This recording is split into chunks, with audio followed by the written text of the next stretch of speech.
ও মা, টাকা নাই সাকু, দাও দাও টাকা দাও। না আব্বা দিইনি।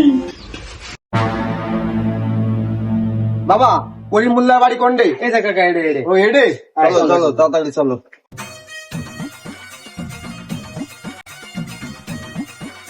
হ্যাঁ আসেন মিয়া ভাই, আসেন আসেন, এই বসে আসেন ভাই, আসেন মিয়া ভাই। আসতে কোনো অসুবিধা হয়নি তো? আর বাড়ির চিনতে কোনো অসুবিধা হয়নি তো? না, আসতে কোনো অসুবিধা হয়নি। তা কাজের কোথায় আসি?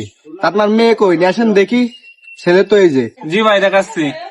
মনি এদিকে আসো।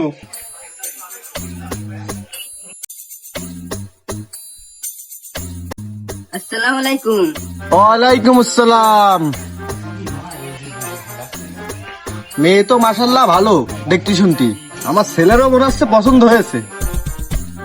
আচ্ছা মা তুমি যাও, তোমার প্রয়োজনে ডাক দেবো, যাও।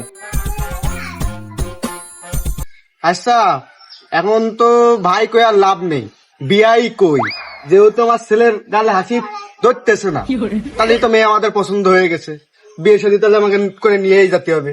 তাহলে বিয়াই, তাহলে দিনক্ষণ ঠিক করি।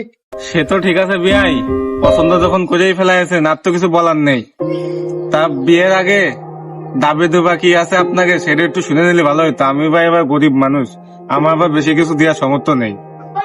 আরে ভাই টেনশন করে না, আমাদের কোনো দাবি দেওয়া নেই। আপনার যে মেয়ে, ভদ্র মেয়ে খুঁজতেছি আমরা একটা। তা আপনার মেয়ে দেখে শুনে তো আমাকে ভালো লেগেছে, ভদ্র মনে হচ্ছে। তা আমাদের কোনো দাবি দেওয়া নেই।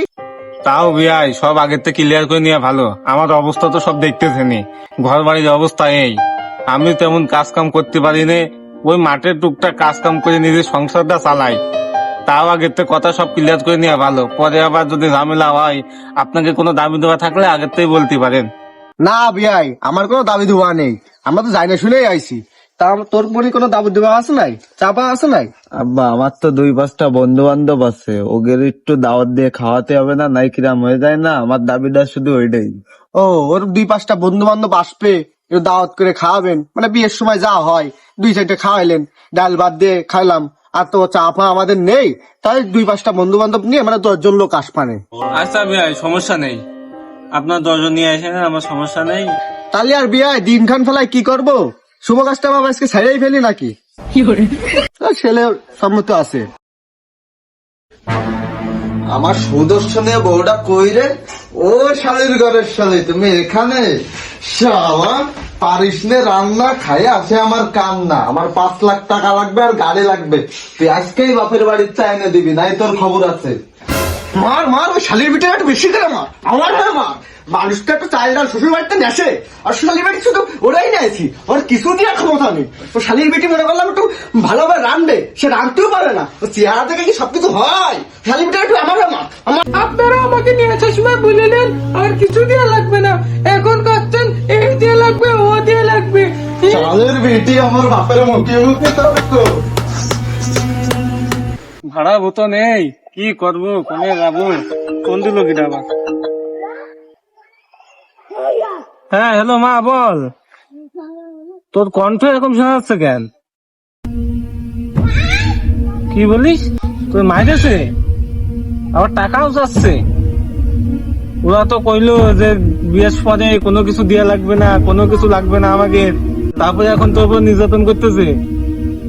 ওরা বিয়ের সময় তো কইলো যে 10 জন আসবে, আয়েছে 60 জন। আমার কিস্তি তুলে টাকা দেওয়া লাগেছে, সেই কিস্তি শোধ করতে আমার ভ্যান চালানো লাগতেছে মা, তুই তো সবই জানিস। আচ্ছা তারপরে তুই আয়, আমি দেখতেছি কি করা যায়। কি আছে মা? তো কি আছে মা? তুমি আমার কোনি বিয়ে দিছে, সারাদিন শুধু মারে, উঠতে বসতে মারে, খাতে গেলেও মারে, খাতে আমার ঠিক মতন দেয় না আব্বা। আমার বের করে না শুনতে। কি করবো মা, তুই কয়া। আমি তো প্রথমে ভালো দেখেই দিলাম, প্রথমে তো সে কি মধুর মধুর কথা কথা, কিছু লাগবে না দিয়া। তারপরে 10 জনের জায়গায় 60 জন আসলো, আমার কিস্তি তুলে দেওয়া লাগলো টাকা। সেই কিস্তি এখন টানতে টানতে আমার জীবন শেষ, চোখে ঘুম নেই। কি করবো মা, গরিব মানুষের এই হলো জ্বালা। আব্বা আজকে ওই টাকা না নিয়ে মারিয়ে ফেলাই দিবি আব্বা। আমার তোমার কাছে রেখে দাও, নাহলে আমার মারিয়ে ফেলাই দেবে, নাহলে আমি কালকে গলায় দিয়ে দেবো আব্বা। না মা, ওসব কথা কথি না, ওসব কথা মুখে আনবি না মা।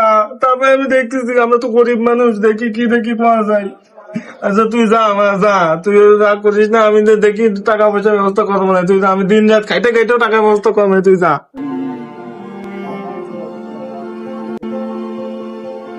ও মা, টাকা নাই কই দাও দাও, টাকা দাও। না আব্বা দিইনি। এ সামনু, তুই কই এখনো ঘুমাচ্ছিস? তোর বউ চলে আসে, টাকা আনেসেনি, ও শালার বড় টাকা দিইনি। এদিকে আয়, এদিকে আয়। আল্লাহর বেশি, তুমি টাকা আনেসনি? আমার গাড়ি কই? আর টাকা কই 5 লাখ? তোমার আমার গাড়ি কই? ওই বুড়ো তো গাড়ি নিয়ে আসিস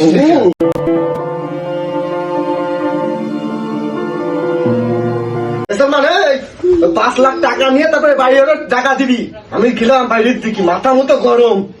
এ শোন, তোর ওই বুড়ো বাপের 5 লাখ টাকা আর আমার পালসার গাড়ি না নিয়ে আসলি তোরা মেরে ফেলাই দেবো কিন্তু। এই জীবন আর থাকে কি লাভ হবে? গরিব করে জন্ম নিয়ে আমার ভুল হয়েছে। আমার বাপের আমার কি ধরে দেবো? আমার বাপ দিন রাত খাইতে কষ্ট করে আমার জিনিসপাতি দিতে দিতে দিতে ফকির হয়ে গেছে। তোরা 50-10 জন কথা 60 জন গেছে। আমার বাপরা কি খাবো? আগে 2 লাখ টাকার কিস্তি দিতে পারে নিয়ে জীবন আর থাকে লাভ নেই। ওলাই ছেড়ে দিয়ে দেবো। ইসলামিক ভাবে যৌতুক নেওয়া দণ্ডনীয় অপরাধ, তবুও ইসলামিক নিয়ম না মেনে যৌতুক নেয়ার কারণে হাজারো ফ্যামিলি আজ এভাবেই ধ্বংস হচ্ছে।